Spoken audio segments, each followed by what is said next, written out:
보십시다. 이과를 보십시다. 성경의 배경이거든요. 성경의 배경입니다. 성경의 배경은 뭐 여러 가지로 접근 올 수가 있지요.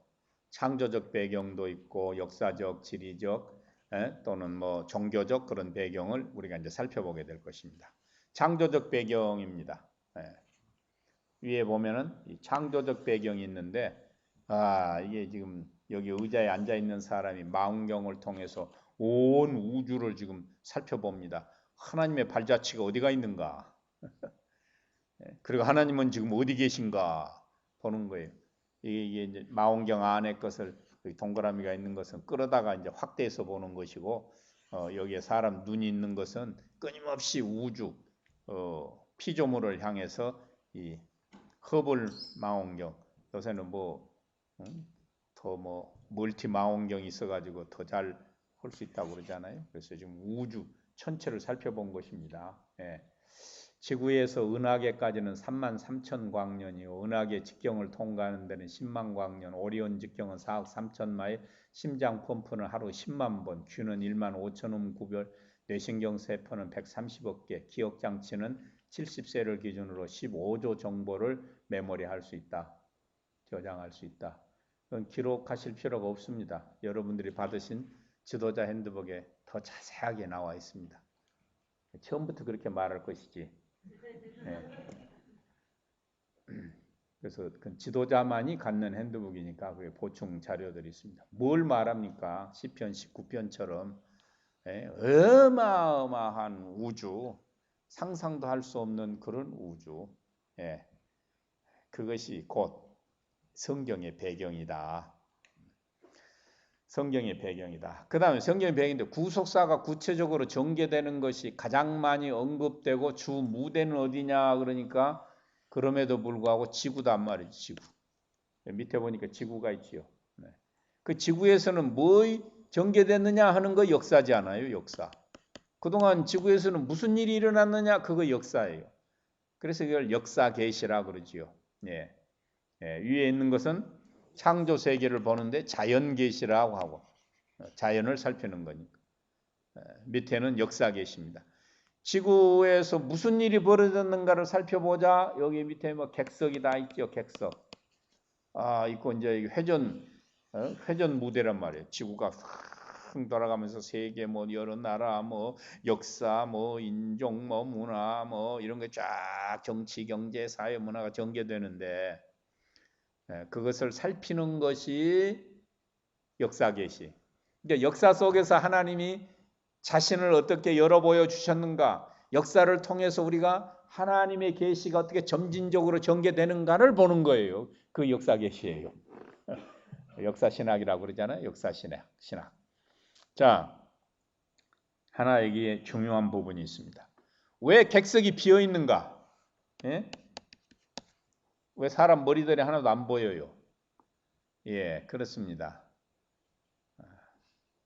지구의 역사에 방관자는 없다. 그걸 말합니다. 존경하고 사랑하는 여러분들도 전부 하나님의 역사 전개 속에 전부 엑스트라로 참여하고 있다. 동의하십니까? 안 하면 또 한 30분 설명해야 되는데 결국 그런 거 지엽적인 거 설명하다가 보면은 본론을 놓치니까 여러분들이 손해예요. 그러니까 빨리빨리 반응을 보여줘야 이게 진도가 빨리 나가요. 아멘은 왜 하느냐? 반복하지 말고 빨리 가라고 아멘 한다고 그러잖아요. 그러니까 빈 객석, 방관자는 없나니 우리는 모두가 다 참여자다. 정리합니다. 성경의 배경에는 자연 계시가 있고 역사 계시가 있다. 자연 계시는 하나님의 무한한 창조 세계가 무대요. 역사 계시는 이름 없이 빛 없이 사라진 수많은 사람들일지라도 하나님의 역사의 엑스트라라. 그 중에는 하나님의 구속사에 쓰임받는 선한 도구로서의 엑스트라도 있고 또 어떤 엑스트라는 하나님께 쓰임받지 않는 그런 반기독교적인 그런 나라와 사람 종족도 있을 수 있다. 그러나 넓은 의미에서 보면은 다 하나님의 역사 전개 틀 안에 들어가 있다. 그건 예수님이 말씀하셨다 이게. 참새 한 마리도 하나님이 허락하지 않으면 떨어지지 않는다 그랬어요. 참새 한 마리. 그러니까 모든 건 다 므낫세도 하나님께서 다 허락을 해서 왕이 된 거예요. 예. 다윗도 하나님이 다 허락해서 왕이 된 거예요. 예. 요새 무슨 사관생도 그 사열 받았다 하는 사람도 다 하나님의 역사, 큰 역사 속에. 초기에 이제 역사학자들은 역사를 두 개로 구분했지 했습니다. 그냥 세상 돌아가고 있는 하나님과 상관없는 히스토리라고 했고, 또 계시태라고 해서 하나님의 역사 이렇게 했는데, 지금은 이걸 합쳐가지고 히스토리도 히스 스토리다 이거죠. 그분의 결국 얘기다 이렇게 해가지고 전부 이제 종합을 합니다만은, 자, 역사 계시까지 봤습니다. 그 다음에는 또 우리가 그 특별 계시라는 것이 있습니다. 특별 계시. 특별 계시는 뭐예요? 성경을 통해서 보여주시는 그 배경, 구속사의 배경 또는 하나님 보여주심의 계시. 성경을 통해서. 그러니까 시나리오가 성경이라고 말이에요. 대본이 성경. 여기 성경 가운데 있잖아요. 성경. 성경을 빛을 비춰보자 이거예요. 예? 조명을 해보자 이거죠. 그래서 이제 서치라이트를 해봅니다. 요 성경 이렇게 지금 보이잖아요. 이렇게 보여서 이렇게 보는데 이게 구약이에요. 또 성경을 이렇게 오른쪽으로 이렇게 봤더니 이쪽은 신약 파트. 구약을 봤더니 구약 중에 가장 높은 봉우리가 하나 보인다. 그 시내산 봉우리. 여기 삼각형 있죠? 시내산이에요. 시내산.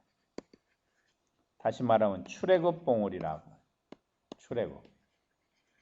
출애굽 봉우리가 딱 보이는 거예요. 신약을 쫙 봤더니 예수 그리스도 봉우리가 가장 높아요. 그걸 밑에다가 지금 이제 표로 설명을 해놨습니다. 예. 여기에 이제 태초가 있잖아요. 태초. 구름이 있고. 역사가 흘러오다가 보니까 구약에 봤더니 출애굽이라고 하는데 큰 봉우리가 나타나. 그러더니 또 좀 역사가 지나간 다음에는 그 다음에는 좀 떨어져요. 이게 여기 중간기 정도로 생각해도 돼요. 중간기. 그 다음에 예수 그리스도 봉우리가 딱 나타나. 지금 여기 저 지면에다가 이렇게 하려고 그러니까 뱀처럼 꾸불꾸불 해놓은 건데, 사실은 역사는 직선이다. 쫙 시작이 있고 끝이 있다. 직선이다 하는 것을 지금 여기 보여주고 있습니다. 이삭줍기로 여기에 보면은 여기 하얀 것이 있는데 이게 이제 구름을 나타내고요. 또 여기 이제 이렇게 피축피축 이렇게 번개불이 번쩍번쩍한 그 출애굽기에 하나님께서 시내산에 임재하신 모습입니다. 그런 거. 쉐키나라고 하는.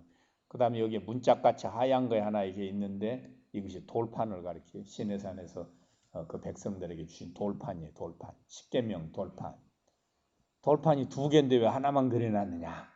뒤에 딱 붙여놨으니까 지금 하나로 보이는 거예요. 예.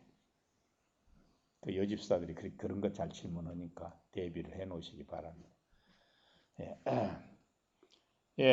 바로 성경을 보니까 하나님께서 역사를 섭리하시는데 구약의 많은 역사 가운데에서도 출애굽 사건이 굉장히 중요하다. 그걸 다른 말로 말하면은 백성 구원이다. 백성 구원, 자기 백성의 구원이다. 그 신약에 보면 예수 그리스도가 큰 봉헌인데 역시 백성 구원이다. 하나님 백성 구원이다. 그럼 두 개를 합치면 뭐냐? 그리스도 안에서의 구속사의 전개가 성경 속에 역사적으로 기술되어 있다 그 말이에요. 근데 어느 한쪽만 잘라가지고 우리가 설교할 수가 없지요. 역사는 창세기에서 요한계시록까지 흘러가는 거니까. 요한계시록 없이 어떻게 우리가 구원받아요? 구원의 보증만 있는 것이지요. 장차 그리스도께서 오셔서 우리로 하여금 그런 것을 체험할 수 있게 그렇게 해주신 것이죠.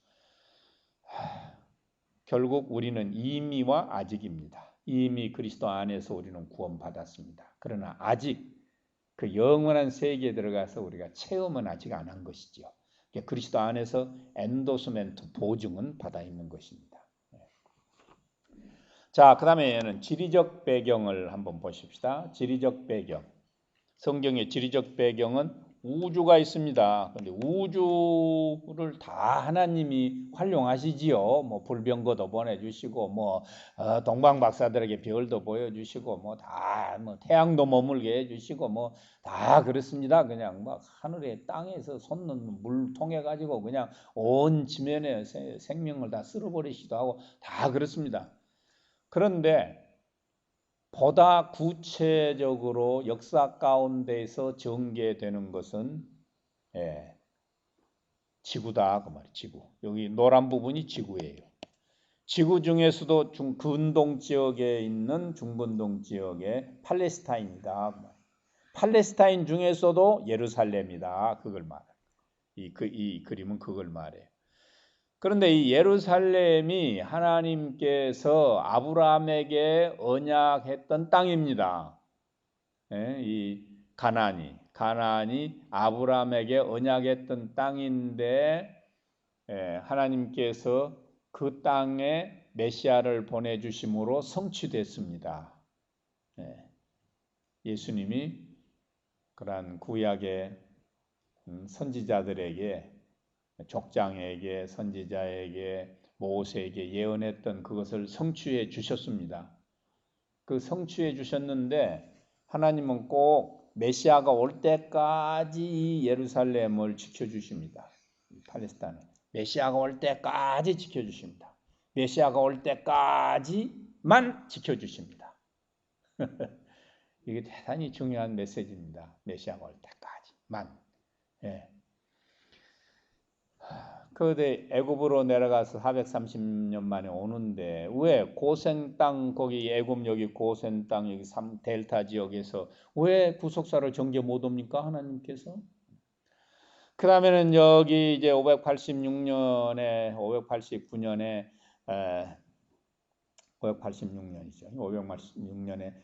바벨론에 잡혀가서 70년 종살이 하다가 이제 되돌아오는데 왜 또 갖다 놔요? 다 허물어진 예루살렘에. 왜 그런가? 아브라함에게 언약했기 때문에. 그러나 메시아가 딱 온 다음부터서는 그리심산도 예루살렘도 아니에요. 그리심산에서 뭐 예배드리고 예루살렘에서 예배드려야 될 필요가 없는 거예요. 요한복음 4장입니다. 완성해버린 것입니다. 지금 예루살렘은 어떻게 됐어요? 형편없어요. 이교도가 그 성전 자리 다 해서 도움해놓고 성전은 그게 솔로몬 성전은 흔적도 없어지고 헤롯 성전의 서쪽 벽만 하나 남아가지고 통곡의 벽이라 뭐 그래놓고 있지 않아요? 그러니까 왜 1900년 이상을 하나님께서는 자기 백성들이 나라도 없이 땅도 없이 말이죠. 유리방황하게 왜 만드는가? 이스라엘 민족처럼 되기를 원하십니까 여러분? 우리도 망해야 돼요 곧 그러면. 그러니까 그런 얘기 하지 마세요. 이스라엘 백성 본받자 이러면 큰일 나요. 안 그렇습니까? 이스라엘 교육법을 뭐 쉐마 교육법을 따르자고 큰일 나요. 왜?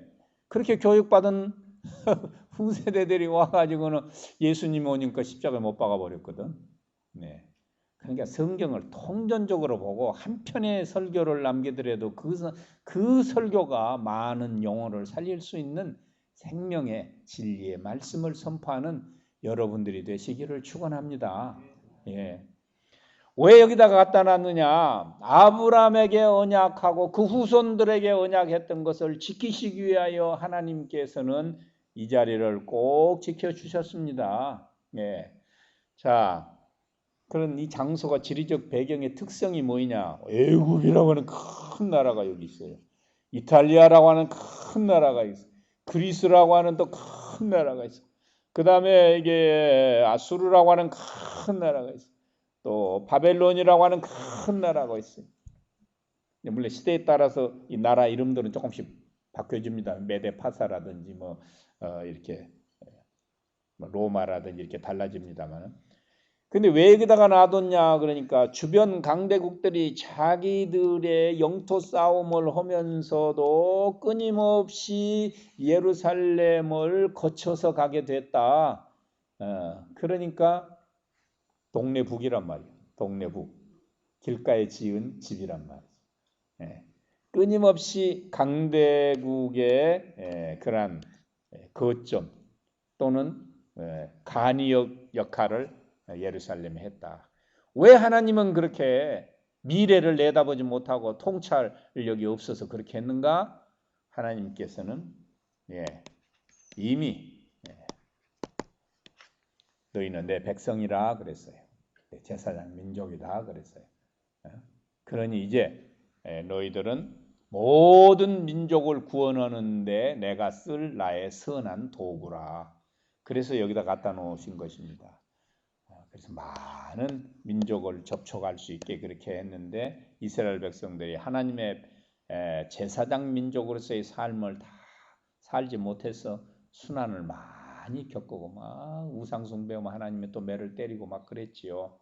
그러나 마침내 언약해 주신 대로 메시아를 이 땅에 보내주는 그 배경입니다. 다음은 종교적 배경을 한번 보십시다. 그러면 그의 문화는 어떤 것이었느냐? 문화.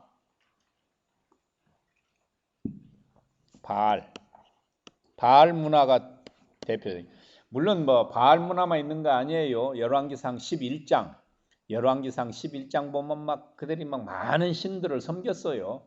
그러나 가장 대표적인 것이 바알 신이라. 이건 바알의 남신이고 이건 바알의 여신이에요. 남신이 바알이면은 여신은 아스다로스 신이 아스타롯 혹은 아세라의 뭐 복수인데 여기 남신 여신. 그럼 바알 신의 특징은 뭐냐? 비를 내려준다 이게 비를 내려주면 어떻게 되느냐? 풍년이 든다 이게 풍년. 여기 체크 표시가 된 거 풍년입니다. 곡식들이 슉슉슉 자라잖아요. 풍년. 그 이스라엘 백성들은 가나안 땅에 들어가 가지고 뭘 했느냐 하니까 이 바알을 섬기는 그게 원주민들을 보고 우리도 바알에게 제사를 지내자. 그래서 어떻게 했어요? 계명을 버렸다 그 말이에요. 계명을 버렸다. 그러니까 그 사사시대에 하나님께서 7번 주변 족속들을 들어서 이놈들 말이지 나 애굽에서 독수리가 새끼를 안듯이 이렇게 갖다 난 나 여호와를 섬기지 아니하고 이놈들이 바알을 섬긴다 하면서 주변에 있는 나라들을 들어서 사랑하는 자기 백성들을 치지요. 그게 사사기 이야기입니다. 딱 7번 똑같은 패턴으로 반복돼요. 백성들은 우상 섬기고 하나님은 주변 나라들을 가지고 치고 죽 같다고 빌면은 재판관을 들어서 그냥 또 물리쳐주고 이게 딱 7번 똑같은 패러다임으로 반복되고 있다고 하는 사실입니다. 얼마나 하나님은 안타깝고 얼마나 하나님은 자비로우신 인내로 그의 백성들을 향해 기다리셨겠습니까? 이 사사기의 이야기입니다. 자, 비를 내려주면은 풍년이 되니까 이스라엘 백성들은 그곳에 가서 12지파의 분깃을 나눠 가지고 정착을 하게 되니까 이제 목축, 농목축 사회로 변한 것이지요. 그전에는 이제 늘 베두인 족속처럼 유목민이었는데 이제는 거기서 정착해서 사니까 비가 와야 되는 거예요. 비가 뭘 말합니까? 풍요의 신학이 이제 싹트기 시작했어요. 성경에 보면은 이 번영이라고 하는 결과가 좋은 것으로 끝난 사례가 없어요. 이게 참 오늘 우리에게 오는 도전입니다. 이게 배부를 때는 그런 거 없단 말이죠. 배부를 때는 배고플 때 있는 문제들인 것이죠. 그게. 신안에 거기 염산교회가 77명의 순교자가 난 교회거든요. 그 다음에 이제 또 그 다른 그 옆에 교회가 65명 전교인, 그 65명은 전교인이 순교하고 지금은 그 사료들이 좀 있고 이제 가서 이제 볼 수도 있게 이제 이렇게 해놨습니다. 그 전에는 그런 좌익 그렇게 교인들을 살해했던 그 후손들이 있기 때문에 그래서 그런 것들을 다 이렇게 어떻게 복원이나 되살리지 못했다고 그럽니다. 그런 걸 보면은 참 금과 은은 내게 없거니와 나사렛 예수의 이름으로 걸어라 그랬는데 그 반대가 된 거 아닌가. 한국 교회 금과 은은 차고 넘치는데 나사렛 예수의 이름은 어디 갔는가. 거기 선교 현장에 가보면 4살짜리인가 5살짜리가 자기 언니하고 이렇게 목에다가 돌을 이렇게 목에 달고 이제 저기 수문께로 끌려가가지고 이제 뭐 77명이 다 이제 죽어나가는 판인데 갖다 죽이고 뭐 묶어가지고 갖다 물에다 쳐놓고 막 대창으로 찌르고 뻘바닥에 집어넣고 하는데 그 4살짜리인가 5살짜리가 그랬대요. 언니 우리 어디가? 그러니까 우리는 천국 간다. 우리는 천국 간다. 그 제목으로 책이 나왔어요. 그 교회 그 염산교회 담임 목사입니다. 우리는 천국 간다. 그 책이 아마 며칠 전에 나온 것 같아요. 그래서 이 가나안 복지에 들어가 가지고 이스라엘 백성들이 한다는 짓거리가 풍년, 풍요, 번영을 구가해서 타락하고 왕조 시대가 돼도 타락하고 다윗 때 그냥 주변국을 다 정복해서 태평성들을 열었지만 끊임없이 이스라엘 백성이 타락하고 우상을 섬기고 남북으로 나눠지고 그 다음에는 북왕국은 아수르에 망하고 남왕국은 바벨론에 망하고 이게 역사 성경이 말하는 하나님의 구속사의 그런 실상들입니다. 자, 여기서 놓치지 말아야 될 것이 있습니다. 여기에 있는 사람은 누구냐? 그러니까 여기는 백성들이에요. 백성들. 위에 있는 것은 바알의 남신과 여신이라고 그랬지요. 그런데 바알신이 비를 자꾸 내려주면 되는데 왜 배를 안 내려주는가? 그들이 남신과 여신이 서로 교접을 할 때 비를 내린다 이거예요. 그러면 자주 교접을 하면 되지 왜 안 하는가? 신이기 때문에 잊어버린다. 잊어버리고 있다. 그리고 이 여신은 땅에 있고 이 남신은 하늘에 있으니까 그들이 깜빡 잊어버리고 있느라고 그 육체적 결합을 안 한다. 그럼 어떻게 해야 되냐? 땅에 있는 우리가 남녀가 그런 결합을 하는 걸 보고 우리가 잃어버릴까 우리도 시작하자. 그럴 때 비가 온다 이거죠. 그래서 창기가 있었다. 그 신전에 창기가 있었다 하는 게 나옵니다. 그보다 더 중요한 거 있습니다. 신을 백성이 조정하는 거예요. 조정. 비를 내려주도록 조정하는 거예요. 우리 기도 생활이 잘못하면 이 지경에 갑니다. 하나님을 마음대로 움직이고 하나님을 그냥 호주머니에 놓고 다니면서 필요할 때마다 꺼내 쓰고 이게 아주 문제가 있는 것입니다. 사실 기도학에 대해서 깊이 들어가면은 하나님은 어떤 때 기도를 성취해 주느냐, 하나님의 언약 성취 차원에서 기도의 응답이 오는 것이지.